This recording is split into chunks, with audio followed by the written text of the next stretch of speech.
नमस्ते मित्रों, जय श्री कृष्ण। पिछले वीडियो में हमने देखा कि सत्यवती की जो इच्छा थी, ऐसे उसे पुत्र मिल गए, वारसदार तो मिल गए, पर वो कौन है, क्या है, कैसे है, वो हमने बताया। अब हम देखते हैं इस वीडियो में आगे क्या होता है। ठीक है,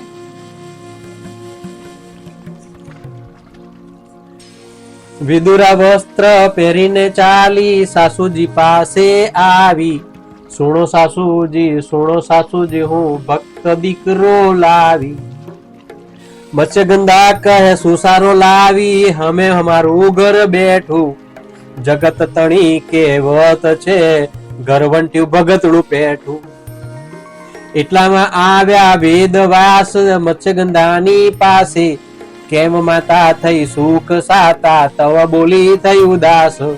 मत्स्यगंधा के सामने विदुरा कपड़े पहन के आती है और बोलती है कि सासू जी मैं भक्त लड़का लेके आई हूँ। मत्स्यगंधा अपना कपाड़ खोल लेती है और बोलती है कि तू भी कौन सा अच्छा लड़का लेके आई है।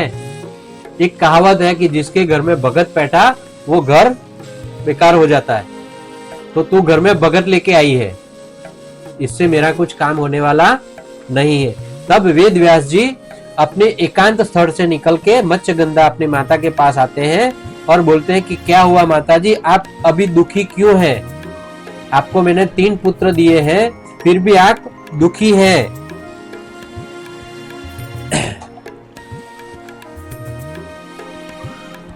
आप उदास क्यों दिखती हैं? मत्स्यगंधा कहती है कि ने आप्यू आंधळू ने बीजी ने आप्यू रोगी, त्रीजी ने आप्यू भगतड़ू, मारू कोण राज्यनु भोगी। रोगियों ते रोगमा मरवानो, भगतड़ू भक्ताई करशे। त्रीजू पीटू आंधळू भीते, भीते अथड़ाई मरशे। मत्स्यगंधा कहती है कि तूने 3 लड़के दिए मुझे, पर वो किसी के काम के नहीं है। एक तो रोगी है, वो अपने रोग में से पार नहीं आएगा, वो रोगी है, रोग से भटक भटक के मर जाएगा। दूसरा तूने भगत दिया, तो भगत कुछ काम नहीं आएगा, वो भगवत भजन करता रहेगा, मेरा राज्य कौन भुगतेगा। तीसरा तूने दिया अंधा, वो तो हमेशा भीतों से भटकाएगा, वो मेरे काम आने वाला नहीं है। एवा दीकरा दीधा मने, केम चाले घर बार। व्यास जी कहे माता मारी, क्लेश न करो लगार। मोटो नंदन अंध थशे ते, चलावशे घर सूत्र। धृतराष्ट्र नाम पाड़जो एनु, तेने थशे 100 पुत्र। तब व्यास जी बोलते हैं कि माता जी आप दुख मत करो, मैंने जो आपको 3 लड़के दिए हैं उसमें सबसे बड़ा जो है वो है अंध, उसका नाम आप धृतराष्ट्र रखना, वो आपका घर सूत्र चलाएगा, उसका नाम धृतराष्ट्र होगा, उसको 100 पुत्र होंगे, वो राजगादी भुगतेगा। पिंड रोगियो पुत्र तमारो, वश कर से गामो गाम। 5 पुत्र नो पिता थाशे, पांडु राजा एनु नाम। त्रीजो तमारो भगत दीकरो, ईश्वर सेवा करशे। एनी भक्ति थी माता तमारी, 7 पेढ़ी तरसे। वेद व्यास जी इसके आगे बोलते हैं कि दूसरा लड़का जो है आपका पिंड रोगी, वो गांव गांव वश करेगा, वो अपने राज्य का विस्तार करेगा और उसको 5 पुत्र होंगे। तीसरा लड़का जो है वो लड़का है आपका विदुर। दूसरे लड़के का नाम आप रखिएगा पांडु राजा। तीसरा लड़का जो है भगत है, वो इतनी भक्ति करेगा कि आपकी 7 पीढ़ियों को मोक्ष दिलाएगा।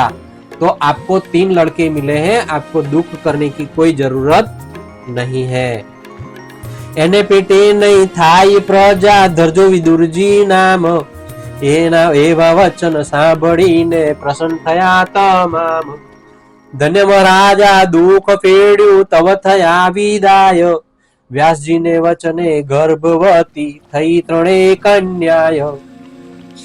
ये वेद व्यास जी के वचन सुन के घर में सब उत्साहित होते हैं कि 3 लड़के मिले हैं, 3 अलग अलग काम करेंगे और अपना वंश आगे बढ़ेगा। साथ में विदुर जी है, जिसकी वजह से हमारी 7 पीढ़ियां जो है वो मोक्ष प्राप्त करेंगी। ये सब सुन के सब खुश होते हैं और व्यास जी वहां से विदाई लेते हैं।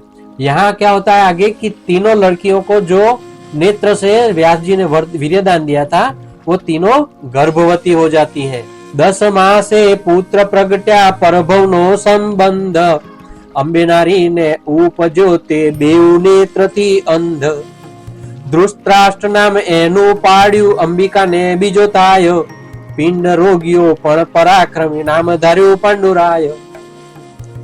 नेत्र से वीर्यदान जो मिला था उससे उन्होंने लड़का पैदा किया। अम्बे को जो लड़का पैदा हुआ वो अंध पैदा हुआ। 10 मास उस वक्त दोस्तों 10 मास से प्रसव होता था। आज ये है कि हम 9 मास में पुत्र प्रसव या पुत्री प्रसव कर लेते हैं। वो वक्त था जहाँ त्रेता युग था, वहां पर 10 महीने में प्रसव होता था। तो 10वें महीने में अंबे को धृतराष्ट्र पैदा होता है और वैसे ही अंबालिका को रक्तपितिया पांडुरट पैदा होता है। પછી થયો વિદુરાદાસી ને વિદુજી ધર્યું નામ ત્રણે પુત્રો પ્રગટ થયા હરખ્યું આખું ગામ। ભીષ્મ પિતા અતિ આનંદ પામ્યા કર્યા પુણ્ય દાન दिवसे दिवसे थाय छे मोटा विचित्र वीर्यना संतान। यहाँ विदुरा को भी तीसरा लड़का पैदा हुआ तो विदुरा के नाम से उनका नाम रखा था, जैसे व्यास जी ने कहा था विदुर। और विदुर को हम लोग सब जानते हैं कि वो बाद में क्या काम करते हैं। इस तरह जैसे विदुरा को तीसरा लड़का पैदा होता है, भीष्म पिता भी अति खुश होते हैं और बहुत सारे पुण्य दान करते हैं। लड़के पूरा हस्तिनापुर में खुशी की लहर दौड़ जाती है। फिर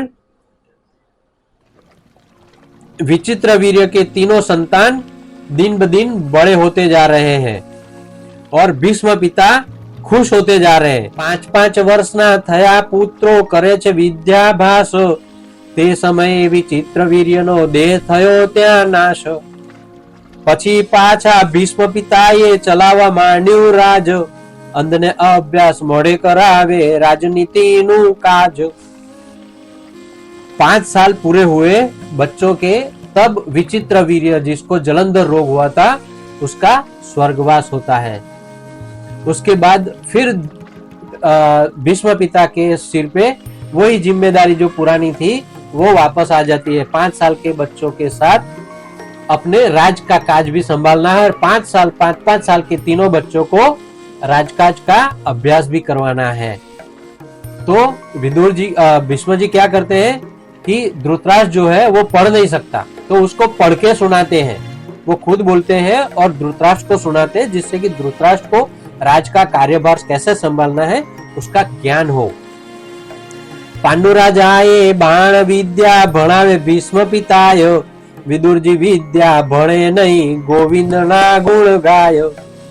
एवे थया 11 वर्षना उपीत दीधा त्याय राज्यासने अंधने बेसाड्यो ज्येष्ठ शोभे त्याय।